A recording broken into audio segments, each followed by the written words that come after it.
최근 음주운전 사고가 잇따르고 있습니다. 치킨 배달에 나선 50대 가장, 보행로에서 엄마를 기다리던 6살 남자아이가 음주운전 차량에 목숨을 잃었습니다. 최고 무기징역까지 처벌하도록 한 윤창호법이 시행되고 있는데도 지난해보다 음주운전 사고 건수 증가했다는 것이 통계로도 확인이 되고 있습니다. 코로나19 때문에 단속이 덜하다 보니 운전대를 잡는 좀 해이해진 분들이 늘었다고 하는데 그러면 안 되죠. 음주운전은 살인행위입니다. 김지윤의 이브닝쇼 시작합니다. 서울타임즈 시간입니다. 오마이뉴스 박정호 기자 그리고 정상근 기자와 함께합니다. 어서 오세요. 안녕하십니까. 네, 유튜브 TBS FM 들어오시면 보이는 라디오로도 함께하실 수 있습니다. 자, 오늘 서욱 국방부 장관 후보자 청문회가 있었습니다. 네, 지금 이 시간에도 청문회가 진행 중입니다. 네, 역시나 예상했듯이 추미애 법무부 장관 아들 의혹 관련한 또 하필 국방부라서 여야 의원들의 질의가 이어졌는데요. 네네. 뭐 뜨거울 수밖에 없었죠. 그렇겠죠. 이런 분위기를 반영하듯이 청문회 시작 전부터 신경전이 있었는데요. 그 내용 잠시 들어보시겠습니다. 네. 오늘은 지금 국방부 홍영표 더불어민주당 의원입니다. 여기를 또 이제 추미애 장관 건으로 선전장을 만들고 싶어하는 것 같은데요. 좀 위원장님 회의 좀 진행을 잘해 주시기 바랍니다. 네. 저는 이렇게 생각합니다. 이게 지금 과거에 군을 사유화하고 군에서 정치에 개입하고 그랬던 세력들이 옛날에는 민간인을 사찰하고 공작하고 그랬습니다. 쿠데타까지 일으켰습니다. 이제 그런 것들이 안 되니까 그 세력들이 국회에 와서 공작을 합니다. 사실을 조작하고 왜곡하고 너무나 명백한 사실이 있음에도 불구하고 누가 쿠데타 세력이고 신원식 국민의힘 의원입니다. 무엇인지 이것은 분명한 해명을 듣고 저는 청문회를 진행해야 된다고 봅니다. 쿠데타 세력이라면 한기호 국민의힘 의원입니다. 사람이 군복을 입었던 사람이기 때문에 해당될 겁니다.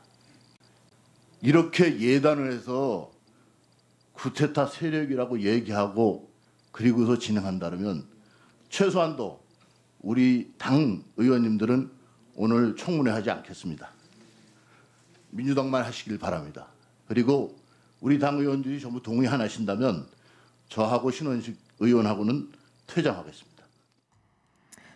네, 뭐 들으신 것처럼 처음에 공방이 있었습니다. 홍영표 의원이 결국에는 이 국민의힘의 그 반발에 그걸 듣고 쿠데타 세력이라고 한 건 제 시각이다. 그 두 사람 신원식 의원과 한기호 의원을 지목해서 쿠데타에 직접 참여했다고 한 것이 아니다. 그러니까 유감 표명을 했고요. 결국 40분 만에 청문회가 시작이 됐습니다. 그리고 오후에도 뭐 한 차례 또 공방이 벌어졌는데요. 이건 하태경 국민의힘 의원의 질의 때 뭐 여러 가지 표현이 있었습니다. 그러니까 서욱 그 후보자가 여러 가지 법무부 장관, 추미애 장관 아들 국무부 특혜 논란과 관련해서 답변이 미진한 그런 걸 하태경 의원이 느낄 때마다 굉장히 비겁한 장군이다. 뭐 눈치나 보는 사람이다. 이렇게 표현을 했어요. 그래서 위선적이다 이런 얘기도 하고요. 그래서 이 민홍철 민주당 소속 국방위원장이 장내 정리를 하면서 뭐 이런 표현, 그러니까 60만 장병이 이 모습을 지켜보고 있음을 유념해야 한다.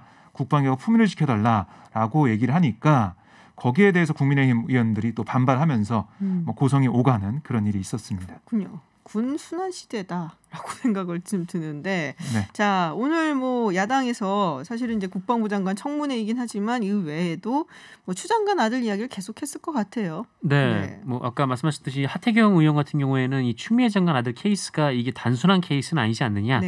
이 병원 기록은 4일밖에 없는데 병가를 19일이나 받은 게 정상적이냐 이렇게 물었고.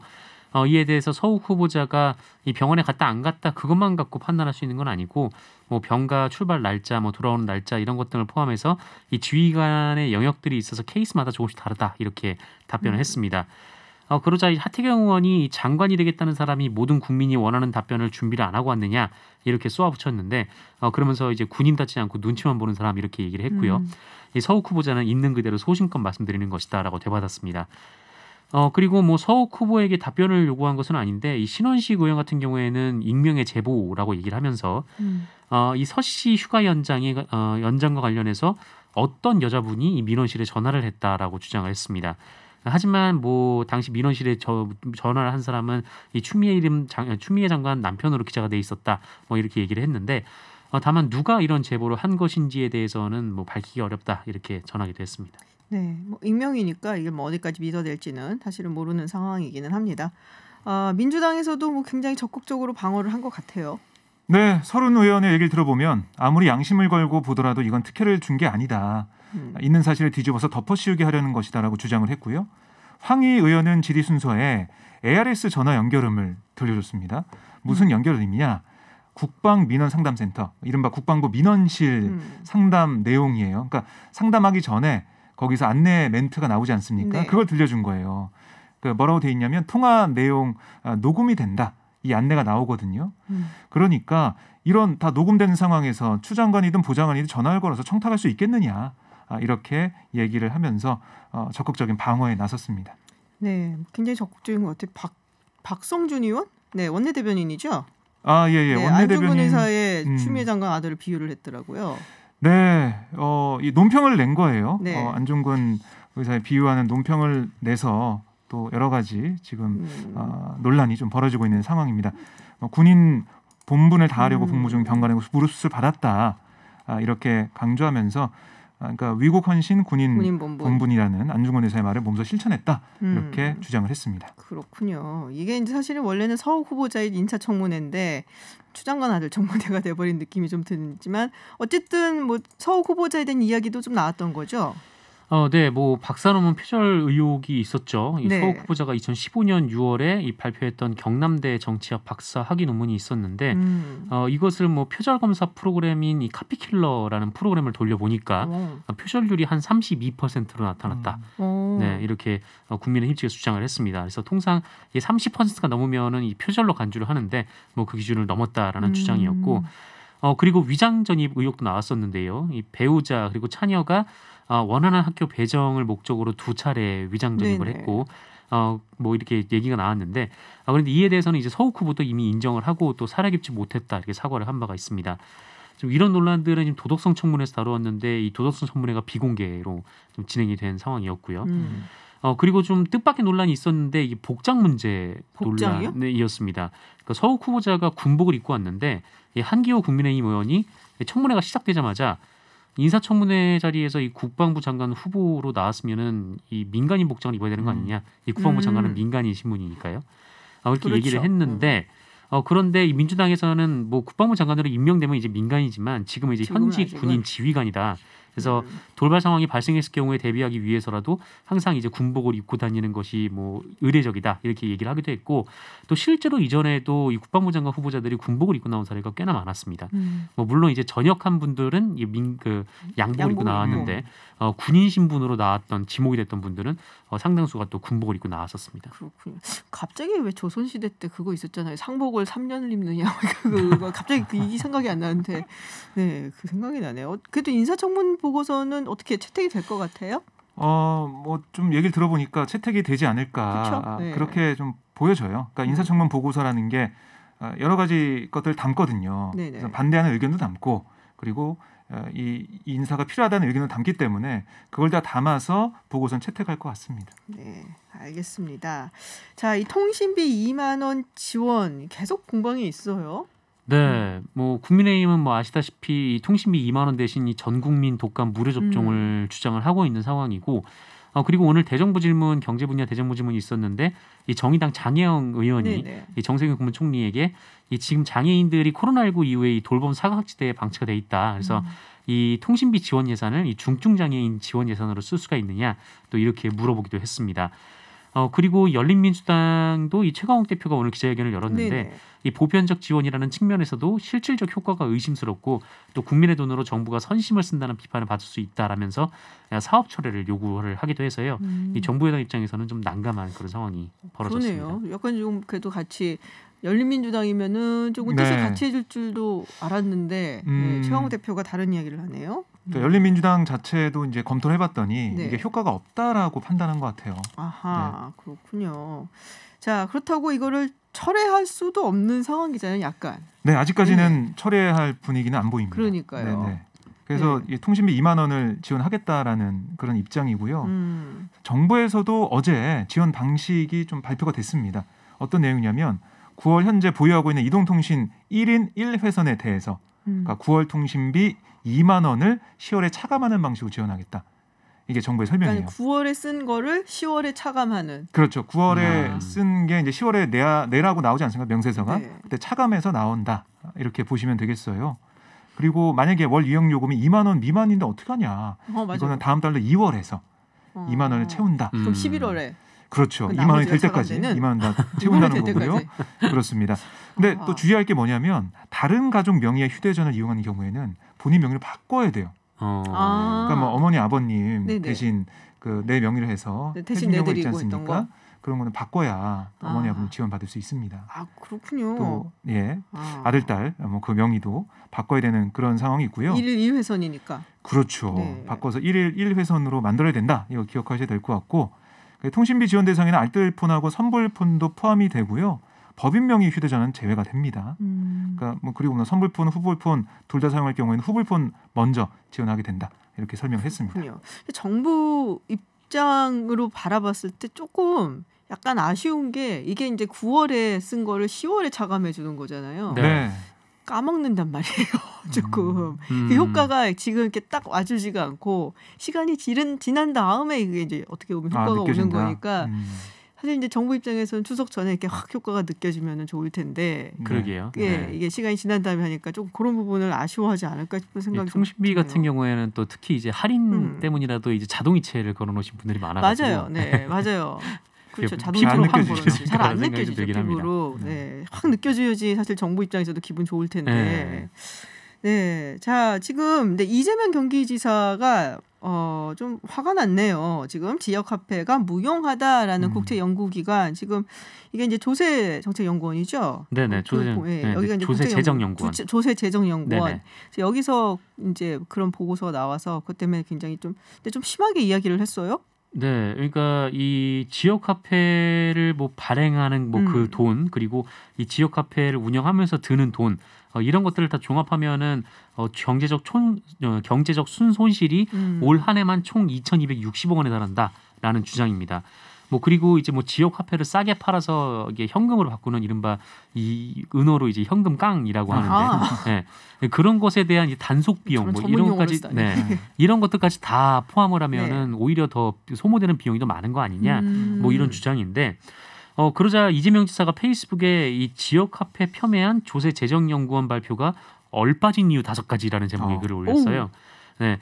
거기서 이제 이재명 지사가 이 현 정부의 핵심 주요 정책인 지역화폐 정책을 전면 부인하고 있다라면서 이 연구 내용 자체가 이 문재인 정부가 지역화폐를 본격 시행하기 전인 2010년부터 2018년까지 사이 이 지역화폐에 대한 것이었다. 뭐 이렇게 좀 얘기를 했고요. 그러니까 최근 사례가 아니라 이전 사례를 들어서 연구를 하고 그거를 2년이나 지난 뒤에야 발표를 했다라고 지금 주장을 하기도 했습니다. 그렇군요. 근데 그러니까 뭐 얼빠진 연구 자료다 막 이렇게 얘기를 하고 근데 2018년이니까 그 자료가 이제 그때 거가 최신이라서 이거 가지고 할 수밖에 없었다. 그 이후에 이제 데이터가 없어서라는 이야기를 조세연구원에서 하는 것 같은데 근데 사실 국제연구기관에서 뭔가 이제 연구를 해서 결과가 원하는 바가 안 나올 수도 있기는 한데 그거에 대해서 또 이렇게 반박을 하고 토론하는 건 되게 좋은 것 같아요. 저는. 네, 그렇죠. 네, 근데 이제 이재명 지사가 엄중 문책해야 된다는 얘기까지 해서 조금 나가신 게 아닌가 이거는 뭐 정책과 반대되는 얘기가 나올 수도 있는 거잖아요. 이낙연 대표가 생각나네요. 엄중이라고. 엄중 그러네요. 그러고 보니까. 네.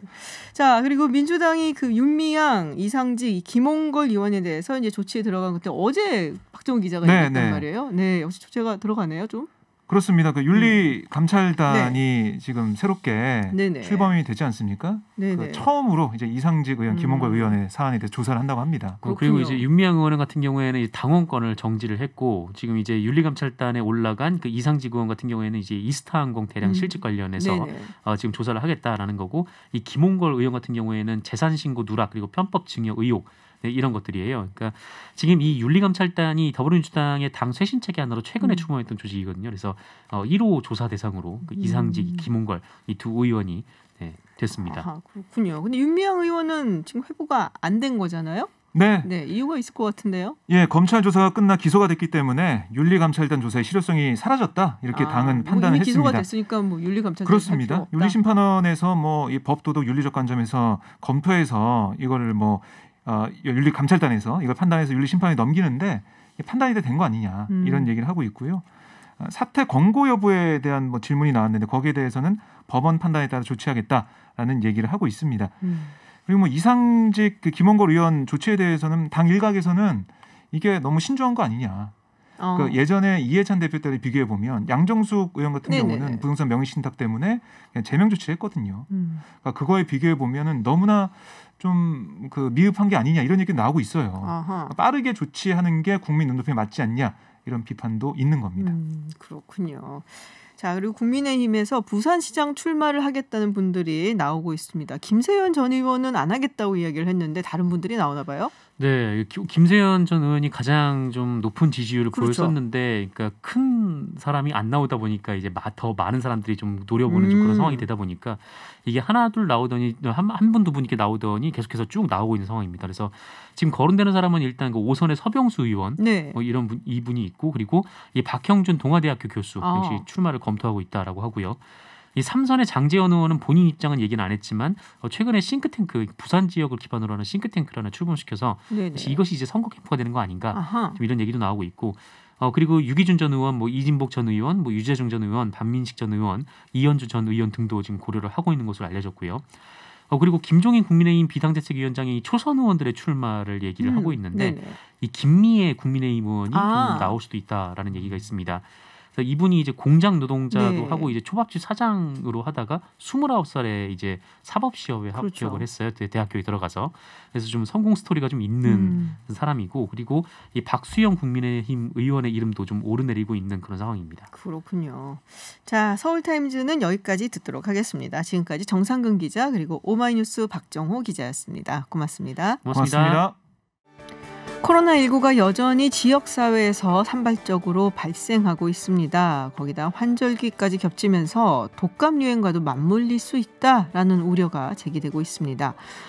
이 때문에 일부 지자체에서는 무료 예방접종의 대상을 한시적으로 확대하고 있고요. 또 정치권에서는 전 국민에게 무료 독감 백신 접종이 가능한지도 검토에 들어갔는데요. 이재갑 한림대 강남성심병원 감염내과 교수 연결해서 이야기 들어보겠습니다. 교수님 안녕하세요. 네, 안녕하세요. 네, 지금 뭐 미국에서는 트윈데믹 얘기도 나오고 있더라고요. 이제 뭐 독감 유행하는 시기가 다가오는데 지금 뭐 코로나19랑 같이 겹쳐서 트윈데믹이 되는 게 아니냐라고 얘기가 있어요. 근데 글쎄 우리는 어떤지 지금 뭐 환절기고 또 독감도 오고 하니까 이거를 좀 무료 독감 예방 접종을 통해서 좀 국민들에게 도움을 줘야 되지 않겠냐 얘기가 정치권에서 논의가 되고 있습니다. 교수님 보시기에는 어떠세요? 일단은 뭐 트윈데믹이라고 하는 거가 이제 오는 부분 올 수도 있기 때문에 이제 준비를 열심히 해야 된다 이런 얘기들을 하고 있고요. 방역 당국이란 전문가들이 이제 그런 상황 오는 것들을 최소화하기 위한 그런 준비들도 있고 실제로 발생했을 때 어떻게 이제 대처해야 되는지에 대해서도 준비를 하고 있습니다. 그러니까 이제 통상적으로 우리나라 인플루엔자가 이제 요새 좀 빨라져서 11월 중순 정도부터 유행주의보가 내리고 있거든요. 네. 그래서 이제 추석 지나고 나서 한 달 정도 지나면 이제 인플루엔자 시기가 본격적으로 시작이 되는데요. 다만 이미 겨울을 지난 남반구 같은 경우는 이제 코로나19 때문에 사회적 거리두기를 열심히 하는 상황이다 보니까 게다가 이제 국가 간 교류가 많이 줄었잖아요. 그래서 그렇죠. 실제 인플루엔자 유행은 예전에 한 4분의 1 수준 정도만 유행을 하기는 했었어요. 그래서 많이 유행은 안 할 수도 있는데 근데 다만 남반구는 대부분 인구 밀도가 높지 않고 그런 여러 가지 특성이 있어서 북반구는 사람도 많고 지금 국가 간 교류가 조금씩 이제 회복이 되고 있는 상황이라 북반구도 남반구처럼 이렇게 독감이 유행하지 않고 진행하지는 않을 거라고 예상을 지금 현재 하고 있어서 어떤 예측이 쉽지는 않은 상황입니다. 그렇군요. 근데 지금 우리가 확보하고 있는 그 독감 예방 그 백신이 한 3천만 좀 안 된다고 하나? 뭐 하여튼 그렇거든요. 그러니까 이게 인구대로 다 이렇게 준비는 안 했나 봐요. 왜 그런 거예요? 그러니까 사실 우리나라가 이제 매년 독감 예방 접종을 맞는 인원이 한 2천만 명 정도였어요. 네네. 예, 그러니까 이제 그래서 이제 무료 접종을 한 1,300만 맞고 700만 개 정도를 더 준비해서 이제 무료 접종 대상이 아니지만 예방 접종 하고 싶은 분들이 맞았거든요. 네. 근데 이제 올해 같은 경우는 이제 질병관리본부가 이제 이런 상황 대비해서 국내 백신 제조회사한테 많이 만들라고도 부탁했고 외국에서도 수입을 해서 정말 쥐어짜서 만든 게 지금 2,900만, 3,000만 개 정도 되는 거거든요. 그러니까 사실 더 마련하기는 사실은 이제 한계라고 생각하시면 될 것 같습니다. 아, 그럼 뭐 수치로 봤을 때 지금 전 국민이 맞는 건 좀 어렵겠네요. 일단 현실적으로. 네, 그렇습니다. 예, 그리고 사실은 이제 독감 백신 만드는 거를 보통 2월달 전부터 준비를 시작을 하거든요. 그래서 이게 제대로 만들어지려면 한 이제 짧게 상계 길게는 6개월 정도 걸리기 때문에 갑자기 숫자를 늘리는 거는 거의 불가능하고요. 만약에 일부 이제 한 거면 외국에서 수입을 더 해야 되는데 사실 외국도 우리나라랑 같은 상황이잖아요. 그렇죠. 그래서 외국도 지금 독감 백신이 부족할 수도 있다는 얘기가 나오니까 아마도 지금 3천만 개 전 국민의 한 3분의 2 정도를 준비한 국가도 아마 우리나라만한 국가도 거의 없을 거라 알고 있습니다. 그렇군요. 아, 갑자기 고민됩니다, 교수님. 제가 맞아야 되는지 저라도 좀 안 맞아야 되는 건가라는 생각이 갑자기 들었는데요. 이게 이제 맞게 되면 이제 뭐 아이들은 또 맞출 생각을 많이들 하고 있거든요. 노약자라든지. 언제까지 맞아야 될까요? 이게 좀 시간이 좀 있어야 되잖아요. 독감 시즌이 정말로 시작하기 전까지. 예, 그래서 되도록이면 독감 시즌 시작하기 늦어도 최소 2주 전에, 그다음에 적어도 한 달 전까지 맞으라고 얘기는 하고 있는데요. 네. 이번에 이제 접종 대상자가 확 늘었습니다. 특히 무료 접종 대상자가 아까 말씀드린 1,300명인데 이번에 1,900만까지 늘었거든요. 아하. 그래서 이제 지금 현재 62세 이상 어르신, 작년에 65세였는데 62세로 낮춰졌고요. 네네. 그다음에 이제 아이들 같은 경우는 작년에 초등학생까지 6개월에서 생후 6개월에서 초등학생까지 맞다가 올해 중고생까지 다 맞춰요. 네. 그러니까 지금 접종 대상자가 많이 늘었기 때문에 한 번에 접종은 못하기 때문에 지금 6개월 이후에 그 신생아들 대상의 접종은 이미 시작됐고 2주 간격으로 조금씩 이제 확대를 해서 10월 중순 넘어서까지 계속 무료 접종 대상자들 접종을 하게 될 거거든요. 네네. 그리고 이제 일반 접종은 이미 시작은 됐습니다. 그러니까 일반 이제 본인이 원해서 맞는 분들은 이제 병원이나 의원들 가시면 맞을 수는 있는데 그게 한 900만 개에서 1000만 개 정도 되니까 원하시는 대로 다 맞추기 쉽지 않을 거라는 생각입니다. 그렇군요. 10월 중순 전까지는 좀 맞는 게 좋을 것 같고 제가 말씀을 들어보니까 근데 이게 또 조금 늦어지게 되면 원하는 분들이 가서 맞기가 어려운 상황이 올 수도 있다. 이게 모자라서 말씀하셨던 것처럼 1,900만 명이 지금 무료 접종 대상자면은 이제 1,000만 개밖에 안 남은 거잖아요. 네, 그렇습니다. 네. 다시 한번 저는 맞지 말아야 되나 하는 생각이 다시 들었습니다, 지금. 그래서 이제 되도록 부탁을 드리는 거는 그러니까 이제 사실은 1,000만 개 중에서 의료진들은 또 다 맞아야 되거든요. 본인이 걸려도 안 되지만 본인이 또 걸려서 전파시키면 안 되니까. 그렇죠. 그 숫자도 만만치 않아요. 제가 알기로 한 50만 명도 되는 걸로 알고 있고. 그다음에 그 외에도 이제 만성질환자들, 그러니까 62세에서 18세 사이의 만성질환자들 원래 접종을 하라고 돼 있는데 그분들을 구분하기가 쉽지 않아가지고 지금 접종을 국가에서 못 해드려서 그분들도 접종을 꼭 하셔야 되거든요. 네. 근데 그런 분이 한 5, 600만 명 이상 될 거라고 생각을 하고 있거든요. 네. 그러니까 실제로 이제 젊고 건강하신 분들이 양보를 해주셔야 이런 이제 만성질환을 가지고 있는 분들이 접종을 할 수 있는 상황이 될 수 있을 것 같기는 합니다. 네, 제가 뭐 젊지는 않지만 저 안 맞겠습니다. 건강한 것 같아서. 네, 근데 지난번에 우리 교수님께서 인터뷰하실 때 이 코로나19 환자하고 독감 감자하고 구분하는 게 쉽지 않다고 하셨거든요. 네. 그러면은 뭐 의사분들도 힘든데 일반인은 더 그럴 것 같아요. 그래서 의심 증상이 발현을 했는데 이게 독감인지 코로나19인지 잘 모를 때 이제 그럼 헷갈릴 수 있잖아요. 이게 1339에 전화를 해야 되는지 아니면 그냥 일반 병원을 가야 되는지 어떻게 해야 돼요?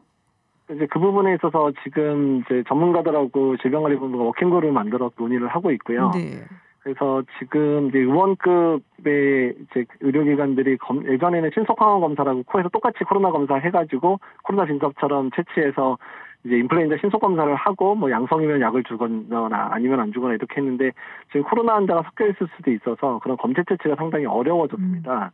그러다 보니까 이제 정부 차원에서는 일단은 이제 그런 독감 증상이 있는 분들이 이제 의원급에 가게 되면 검체 채취 없이 뭐 타미플루라든지 이런 치료제를 먼저 처방하는 이런 방법들을 논의를 좀 하고 있고요. 예. 그래서 타미플루를 처방받았는데 하루 이틀 지나도 증상이 좋아지지 않으면 코로나 검사를 받게 하는 이런 방법도 하나 생각을 하고 있고요. 아니면 아예 이제 그런 호흡기 증상, 열나고 호흡기 증상 있으면 선별진료소를 먼저 방문해서 일단 코로나가 아닌 거를 확인하고 이제 의원급이나 병원에 가서 이제 신속항원 검사나 이런 걸 해서 이제 타미플루 처방받는 이런 식의 두 트랙을 지금 고민하면서 그 부분들을 이제 전문가들 그리고 개원가라든지 이제 의료계하고 좀 상의하고 있는 중입니다. 네, 교수님 보시기에는 어느 게 더 낫다고 보세요? 두 가지 중에? 지금 이제 선별진료소가 전국에 한 600개 정도밖에 없어요. 아하. 그래서 그런 호기 증상 있는 분들이 이제 독감 시즌에 너무 많이 발생해서 오게 되면 선별진료소가 너무 넘쳐날 가능성이 높거든요. 그래서 제 생각은 일단은 이제 급성 호흡기 증상이 있으면 의원급들 의료기관들도 이제 개인 보호구를 잘 착용한 상태하고 검체 채취를 안 하고 마스크만 양쪽에 잘 쓰면 크게 위험하지는 않으니까 네. 이제 일단은 의원급에서 일단 약 처방하고 하루 이틀 봐서 증상 없으면 검사를 하는 이런 식의 상황이 돼야지 않을까 지금 현재 그렇게 생각하는데 좀 자세한 부분들은 조금 이제 개원가의 그런 상황들을 반영해서 결정을 해야 될 것 같긴 합니다. 그러다가 만약에 코로나로 판정이 나면 민폐가 되는 거거든요. 그래갖고 좀 그래서 꺼려져서 아예 그냥 코로나 검사부터 받는 게 낫겠다라고 생각을 할 수도 있을 것 같아서 그래서 여쭤보긴 했는데요. 자, 지금 흥미로운 결과가 하나 나왔어요. 지금 지난 14일에 일반 국민 1,440명을 대상으로 2차 항체 조사 결과가 발표가 됐습니다. 근데 봤더니 한 명한테서만 항체가 발견됐다고 해요. 그러면 이게 이제 형성률이 0.07%. 되게 낮은 것 같은데요. 외국에 비해서 낮은 거 아닌가요? 그렇죠. 그러니까 이제 우리나라가 지금 이제 확진자가 한 2만 명대잖아요. 네네. 근데 이제 확진자가 많은 국가들은 뭐 이탈리아 이런 데가 우리나라 인구 전체 인구와 비슷한데 25만 명 뭐 이렇게 발생했거든요. 미국 같은 경우는 인구가 3억 5천 정도 되는데 600만 명 발생했어요. 네네. 그러니까 이제 아예 규모, 그러니까 뭐 10,000명당으로 이제 그러니까 인구당으로 10만 명당으로 하더라도 우리나라가 정말 적은 숫자가 발병한 거기 때문에 그래서 그만큼이나 우리나라는 광범위한 그런 감염은 없었다. 그리고 우리나라도 열심히 또 진단을 한 측면들이 있기 때문에 숨겨져 있는 많은 사람들도 끝내는 찾아냈다. 이렇게 보시면 되지 않을까 생각이 듭니다. 그러니까 확진자 수가 적었기 때문에 항체도 사실은 성형률이 적은 것이다. 이렇게 보면 된다는 말씀이신가요? 그렇죠. 예, 그러니까 실제로 걸린 사람이 별로 없다는 거죠. 전체 인구 대비해서는. 네. 자, 그리고 대구시 한 빌딩 지하에서 그 동충하초 설명회가 있었잖아요. 근데 거기에 참석했던 인원들 27명 중에 26명이 확진 판정을 받았습니다. 근데 안 받은 분 이분이 이제 계속 설명회 내내 그 마스크 KF94 마스크를 쓰고 있었다 뭐 이런 얘기가 있고 말도 거의 안 했다고 이제 뭐 이런 뉴스를 제가 봤어요. 마스크를 쓰고 있어서 그랬던 건가요? KF94의 그 강력함인가요? 근데 다른 분들이 또 안 쓰지도 않았을 텐데 좀 궁금한데 어떻게 보세요? 일단 이제 그 한 분은 안 걸리신 거는 그분이 나름 이제 개인적인 방역 개인 위생 수준을 지켰기 때문에 보는 게 맞을 것 같고요. 네. 사실 마스크 종류보다 더 중요한 건 마스크를 제대로 착용했는지가 더 중요해요. 제대로. 예, 그래서 마스크가 내려가지 않게 했는지 또 중간중간에 손위생을 잘 해주셔야 마스크 잘 쓰고 있더라도 애써서 마스크 쓰고 있다가 나오면서 마스크 벗고 나서 손에 바이러스 묻히고 와서 얼굴에 묻혀버리면 그냥 또 감염되는 거거든요. 아, 그렇죠. 예. 그래서 이제 손위생, 마스크 이 두 가지를 잘 하셨는 게 아닌가 생각은 좀 들고요. 네네. 거꾸로 얘기하면 그렇게 지하 같은데 밀폐된 공간에 사람들이 말을 많이 할 수 있는 이런 공간은 아예 안 가는 게 맞아요. 아예 가지 않는 게 낫다. 그런데 예, 마스크도 100%는 아니거든요. 아하, 그렇군요. 그러니까 그런 상황들을 안 만드시는 게 정답이라 생각을 하시면 좋을 것 같습니다. 네. 자, 이제 앞으로 추석 연휴도 있고요. 그리고 수능도 있잖아요, 교수님. 네. 어떻게 대비해야 될까요? 그러니까 이제 연휴 한숨부터 쉬시면 어떡해요? 그러니까 연휴 전에 일단은 확진자 수를 확 줄여야 되고요. 특히 감염 경로가 불분명한 사람이 많다는 얘기는 그만큼이나 지역사회에 꽤 많은 환자들이 남아 있다는 거고. 그런 분들이 연휴에 이제 여행을 가시거나 이제 아니면 이제 친지, 특히 이제 가족들 방문하시거나 이래버리면 이제 전국 단위 확산이 생길 수 있는 상황이 돼요. 그래서 일단 지금부터 한 2주 정도 남았으니까 최대한 이제 숫자를 줄이도록 노력을 해야 되고요. 전 국민과 방역 당국이. 네. 그래서 좀 더 적은 숫자로 이제 추석을 맞이해야 될 것 같고요. 일단 추석 때는 되도록이면 고향 방문을 안 해주시고 또 여행도 많이 가시잖아요. 고향 방문하지 말라니까 또 다 다른 데로 여행을 가시더라고요. 예. 그게 그 뜻이 아니었는데. 예, 그렇습니다. 근데 이제 고향 방문 안 해서 뭐 어르신들 안 뵙는 건 다행으로 생각은 드는데 또 사실은 이제 고향 안 가고 다른 데 가면 거기에도 다른 어르신들이 또 계시잖아요. 예, 거기서 일도 하시고 또 뭐 이제 뭐 이렇게 하셔야 되니까 그래서 되도록이면 좀 집에서 잘 조촐하게 연휴를 지내시는 게 어떨까 이렇게 좀 그렇게 추천해드리고 싶습니다. 네. 지금 청취자 질문 중에 저도 사실 이거 궁금했어요. 봄날님이 주신 건데 마스크 잘 쓰면 독감 예방도 되나요? 라고 하셨는데 제가 감기 잘 걸리는 스타일이거든요. 근데 이게 마스크를 계속 쓰고 다녀서 그런지 한 번도 안 걸렸어요. 이것도 영향이 있는 건가요? 예, 맞습니다. 일단은 모든 호흡기 바이러스는 다 이제 마스크를 잘 쓰면 다 같이 예방이 되거든요. 손위생도 마찬가지고 두 가지를 잘하면 모든 호흡기 바이러스, 사실 모든 호흡기 바이러스뿐만 아니라 식중독균도 예방이 되고요. 눈병도 예방이 되고 다 예방이 되기 때문에 마스크 잘 쓰고 손위생만 잘하더라도 독감도 같이 예방이 되는 거고요. 그래서 아까 전에 남반구 얘기 말씀드렸잖아요. 네. 남반구에 독감 별 유행 안 했던 이유들도 사람들이 마스크 잘 쓰고 또 손위생도 강화되고 또 이제 교류도 없고 이러다 보니까 남반구에 독감도 별로 유행을 안 한 거거든요. 그리고 올해도 우리나라도 경험이 있는데 2월 달까지 독감이 좀 사실 심하게 유행을 했었어요, 우리나라가. 네네. 근데 코로나가 2월부터 좀 이제 심각하게 돌기 시작하니까 사람들이 마스크 쓰고 잘 이러니까 2월 중순 이후에 아예 독감 환자 1명도 안 나왔거든요, 우리나라도. 예, 그래서 개인위생을 잘 지키고 사회적 거리두기를 잘하는 게 사실 트윈데믹이라고 하는 인플루엔자 유행뿐만 아니라 코로나19 유행 두 가지를 다 막을 수 있는 수단이 될 수 있다는 겁니다. 두 가지를 다 막을 수 있다. 네, 지금 뭐 청취자분들께서 뭐 기저질환 없고 건강한 사람은 그럼 그러니까 독감 백신을 맞지 않아야 될 것 같다라는 이제 문자 보내주신 분도 계시고 좀 양보하는 게 낫지 않겠냐라는 문자도 보내주셨는데요. 저는 그냥 마스크 잘 쓰는 걸로 하겠습니다. 말씀드렸다시피 이제 양보를 하셔야 되는데 양보 안 하셔도 되는 분들이 또 안 맞으실 것 같은데 네. 특히 이제 18세에서 62세의 만성 질환자들의 접종률이 우리나라가 30% 정도밖에 안 돼요, 매년. 그러니까 이제 그분들도 사실 독감 걸리면 위험할 수 있으니까 그분들이 좀 이번에 접종률을 많이 올려줄 수 있도록 본인 건강 신경 써서 꼭 맞아주셔야 됩니다. 알겠습니다. 저는 뭐 말씀드렸다시피 젊진 않지만 건강이고 괜찮은 편이라서 기저질환도 없고 저는 양보를 하도록 하겠습니다. 네, 말씀 여기까지 듣겠습니다. 고맙습니다. 예, 감사합니다. 지금까지 이재갑 한림대 강남성심병원 감염내과 교수와 이야기 나눴습니다. 자투리 뉴스까지 전달해드리는 뉴스 더 있습니다 시간입니다. 박철민 씨와 함께합니다. 어서 오세요. 안녕하세요. 박철민입니다. 네, 유튜브 TBS FM 들어오시면 보이는 라디오도 함께 하실 수 있습니다. 첫 번째 소식 전해주시죠. 이번 명절은 유료입니다. 이거 알아요. 고속도로 통행료. 맞습니다. 네. 정부가 코로나19 확산 방지를 위해 추석 연휴 기간인 9월 30일부터 10월 2일까지 3일간 고속도로 통행료를 유료로 전환하기로 한 겁니다. 저는 이렇게 내려가질 않거든요. 내려갈 데가 없어갖고 명절 때. 그래서 이제 서울에 있는데 이게 언제부터 면제된 거예요? 잘 몰라요. 그래서 2017년부터 이제 법이 개정됐고요. 그로 인해서 고속도로 통행료가 명절 기간에는 면제였습니다. 네네, 설도 그렇군요. 명절이니까 면제가 됐었던 거죠. 하지만 올해는 코로나19 재확산 위험을 최소화하기 위해서 유료로 전환했고요.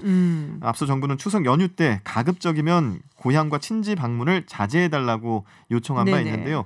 추석 연휴 고속도로 통행료 유료화에 따라 이 수입 어떻게 할까요? 전액 연휴 기간에 휴게소 방역 인력 그리고 물품 지원에 활용할 방침이라고 합니다. 휴게소 방역 인력 그리고 물품 지원에 그렇군요. 네, 그런데 비대면 추석이 좀 예상되는 상황이잖아요. 그렇죠. 만약에 이게 현실화가 되려면 정말 국민들이 안 내려가야 되지 않겠습니까? 그렇죠. 이 설문조사가 있었는데요. 어땠을까요? 일단은 박사님은 안 내려가신다. 저는 뭐 내려갈 이유가 없어서. 네, 국민들 생각을 물어봤는데 언택트 추석에 대한 설문조사 결과 직장인 10명 중 6명이 고향 안 간다라고 대답했습니다. 구인구직 플랫폼 사람인 조사 결과인데요. 직장인 1,354명 대상으로 조사를 했고 57%가 고향을 안 간다고 대답을 했습니다. 이유를 살펴봤더니 1위가 코로나19로 이동하고 모이는 것이 부담스럽다가 67%. 이게 복수 응답이었는데요. 2위가 재밌습니다. 그냥 뭔데요? 편히 쉬고 싶어서. 사실 좀 지치잖아요. 오고 가는 게 힘들죠, 사실. 많이 뭐 명절이라 지치는 것도 있지만 코로나19로 마스크 쓰고 막 휴일도 제대로 못 즐기고 그런 것 같아서 아마 이런 대답이 2위를 차지한 것 같고요. 지출 비용이 부담된다가 14.6%로 3위였습니다. 그렇군요. 예전 어른들이 그런 말씀을 하시기도 했어요. 집 나가면 고생이다. 그리고 요즘 같은 때 뭐 여러 가지로 피곤하니까 많이 지치고 집에서 푹 쉬겠다라는 의견이 굉장히 많은 것 같습니다. 두 번째 소식 전해주시죠. 속은 줄 알았지입니다. 뭐예요 이건 또? 이 사연 정말 재밌는데요. 네. 대학생 3명이 보이스피싱 전화에 속은 척 연기하면서 사기 피해금 전달 현장에 직접 나가 사기범을 검거하고 경찰에 넘겼습니다. 우와 대박. 우와 그거 근데 어떻게 알았대요 이게 보이스피싱인지? 네 이게 벌써 한 달 전에 있었던 네네. 일인데요. 전화상으로 이제 보이스피싱이라는 걸 직감을 하고 그걸로 보통은 이제 끊어버리지 않습니까? 그쵸? 현장까지 나간 거죠. 자세하게 설명을 해드릴게요. 8월 13일 오후 3시쯤 쌍둥이 형제가 주인공이고요. 이 형제와 친구까지 해서 3명이 있는데 금융기관을 사칭한 보이스피싱 조직의 전화를 받았습니다. 쌍둥이 형제의 형이 받았는데 네네. 저금리 대환 대출을 해줄 테니 기존 대출금 800만 원을 직접 대출에 상환해라. 전달해서 상환해라. 은행 관계자에게 네네. 뭐 그런 식으로 전화를 한 거죠. 별다른 의심 없이 통화를 하다가 이 형이 대출 신용용 어플리케이션을 설치하라는 상대방의 유도 대화에 네네. 사기 전화임을 직감을 했습니다. 그리고 보이스피싱에 속은 것처럼 연기를 한 거죠. 네. 그래서 어떻게 했어요? 보이스피싱 조직원이 요구한 800만 원을 직접 전달할 것처럼 네. 하고 현장에 나간 거죠. 또 용감한 이 3사람이 쇼핑백에 현금을 인출해온 것처럼 이렇게 들고 가서 현장에서 돈을 받으러 온 보이스피싱 운반책에게 전달하는 척하면서 도망을 못 가게 붙잡았다고 합니다. 그리고 경찰에 넘긴 거죠. 유단자인가? 어떤 뭐죠? 일단 3명이니까 가능했을 네. 것 같고요. 네네. 경찰에 따르면 이 조직원 정말 스스로 이렇게 생각했을 것 같아요. 재수없게 걸렸다. 네, 근데 9명의 피해자로부터 1억 8천만 원 상당을 뜯어낸 것으로 확인됐습니다. 아유, 걸렸어야 하는 게 맞는 거죠. 네, 인지상정이었고요. 네. 부산경찰서는 이 용감한 세 친구에게 경찰서장 표창장과 함께 신고 보상금을 전달했습니다. 정말 용감한 젊은이였습니다. 네, 신고 보상금 얼마일지 좀 궁금해서 제가 찾아봤는데요. 그것도 찾아보셨어요? 예, 네, 얼마예요? 밝혀지지 않았습니다. 진짜. 네, 알 수 없는 신고 보상금 많이 받으셨으면 합니다. 네, 박수를 좀 더 많이 받았으면 좋겠습니다. 자, 다음 소식은 뭔가요? 네, 음주운전인 줄 알았더니 마약운전. 저 이거 알아요. 참나. 네, 이거 부산에서 있었던 일이죠. 자, 훈훈한 소식 뒤에 이런 소식 참나. 전해드려서 참 안타깝습니다. 네. 부산 도심에서 그제 7중 추돌 사고가 있었는데 운전자가 대마초를 피우고 운전한 것으로 드러났습니다. 그제 오후 대낮에 부산 해운대구의 한 교차로에서 난 사고인데요. 사고를 낸 포르쉐 SUV 차량은 교차로에서 600m가량 떨어진 지점에서 정차된 차를 먼저 들이받고 달아나다 앞서가던 차를 또다시 추돌했습니다. 이렇게 해서 7중 추돌 사고를 냈는데 브레이크를 밟은 흔적이 발견되지 않았다고 합니다. 제한속도 50km인 도로에서 100km를 훌쩍 넘겼고요. 경찰 조사에서 먼저 경찰이 음주운전인 줄 알았는데 사고를 내기 전에 차 안에서 대마초를 피웠다고 운전자가 말했습니다.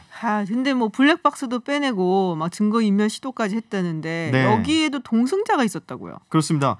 이 운전자는 동승자가 건넨 대마를 피우고 운전을 했는데 당시 동승자도 있었고요.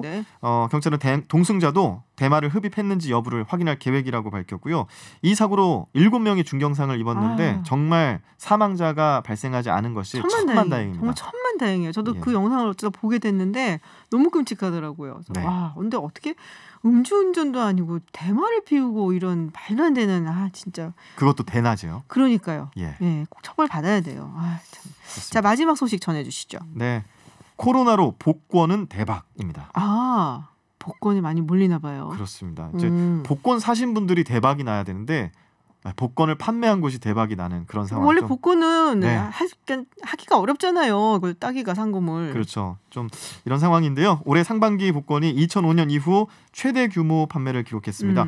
올해 상반기 복권 총 판매액이 약 2조 6,200억 원을 기록하면서 작년 같은 기간 대비 11% 증가했습니다. 그렇군요. 지금 경기가 어려워서 많은 분들이 그래도 복권 약간 좀 그냥 물론 잘 안 될 거라고는 건 알지만은 사는 경우가 많잖아요. 그렇습니다. 위로 삼아서. 네, 일반적으로 복권은 경기가 어려워질수록 잘 팔리는 불황형 상품인데요. 올해 상반기에는 불황 때문인지 복권에 눈길을 돌린 사람이 많아졌습니다. 상반기 복권 판매액을 보면 로또가 가장 큰 비중을 차지했고요. 그 외에 인쇄식 복권이 약 1,800억 원, 결합식 연금 복권이 855억 원, 전자식 복권이 400억 원 정도 팔렸습니다. 그렇군요. 복권 사보셨어요? 저는 한 3년 전인가 복권을 샀다가 지금은 끊은 지 3년. 끊었다니 그럼 매주 샀다는 얘기예요? 근데 제가 어렸을 때부터 네. 자랐던 그 노원에 네. 복권 명당이 있거든요. 복권 명당? 네, 여기는 정말 전국 각지에서 줄 서서 복권을 사는 곳인데 많이 나왔나 봐요. 당첨자가? 많이 나온 그 어떤 역사가 그 줄과 비례를 합니다. 아하. 그러니까 이 복권 명당은 전국 각지에서 물리기 때문에 명당이 안 될 수가 없는 거죠. 오히려 그 복권 판매점이 그 로또를 맞았다. 대박 아하. 터졌다라는 그런 웃지 못할 이야기. 저는 그렇군요. 네, 바로 옆에서 지켜봤습니다. 많이 몰리니까는 거기서 많이 사서 더 많은 확률로 될 수밖에 없는 그렇죠. 거니까 이게 선순환이네요. 어떻게 보면. 맞습니다. 그렇군요. 알겠습니다. 네, 지금까지 뉴스 더 있습니다. 박철민 씨와 함께했습니다. 고맙습니다. 고맙습니다. 네, 잠시 후 3부에서는 여야 간의 신경전으로 출범이 늦어지는 공수처 문제 두고 임지봉 서강대 교수와 한번 이야기 나눠보고요. 또 멕시코가 미국에 물을 빚지고 있다고 하는데 이게 무슨 이야기인지 월드클래스에서 자세한 이야기 나눠보겠습니다. 저는 잠시 후 7시 김지윤의 픽으로 돌아오겠습니다.